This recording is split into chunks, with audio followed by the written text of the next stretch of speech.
I just want to introduce to you this ZetaTalk prophecy. This is a prophecy about the UK plate and what will happen during pole shift. Now, to me, pole shift is actually closely linked in with the Bible. I'll just go straight to it now. This is the sixth seal. This is Revelation chapter 6. And I looked when he opened the sixth seal, and behold, there was a great earthquake, and the sun became black as sackcloth of hair, and the moon became like blood, red, and the stars of the heavens fell to the earth, as a fig tree drops its late figs when it is shaken by a mighty wind. Then the sky receded as a scroll when it is rolled up, and every mountain and island is removed from its place.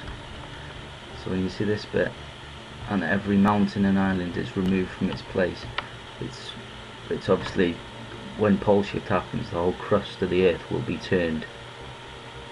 But when it says every mountain and every island, it's referring to volcanic mountains are formed on fault lines, which are the ridges between the different plates. And obviously the same thing with islands. Islands can be formed from like Iceland and Japan and other islands like that.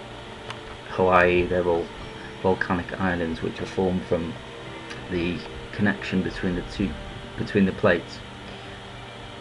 Now, and here you see, and the kings of the earth, and the great and the rich men, the commanders, the mighty men, every slave and every free man hid themselves in the rocks of the mountains,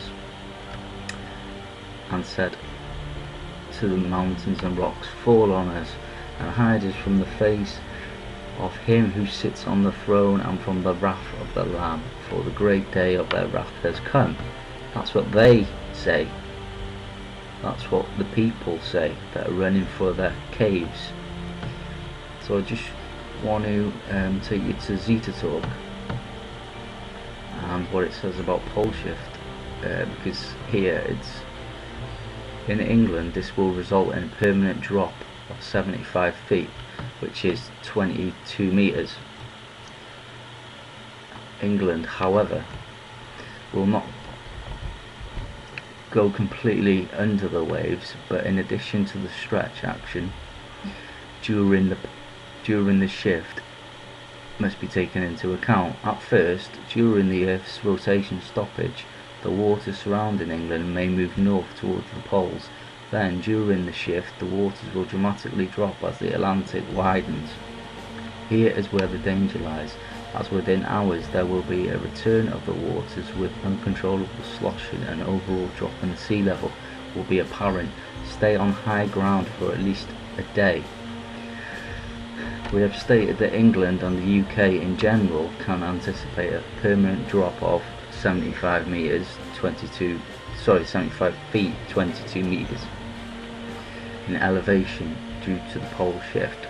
This combined with a 670 foot drop in elevation due to the sea level rise within 2 years after the shift puts any land under 750 feet in today's elevation underwater. The islands of the UK are not large, so our advice is seek high ground at least 100 miles from a coastline and 200 feet above sea level. Must be altered for the UK. Seek the high mountains. Given the few miles that must be travelled during the last weeks, you should be camped on high ground. The height of the tidal waves, if 500 to 600 feet at the coastline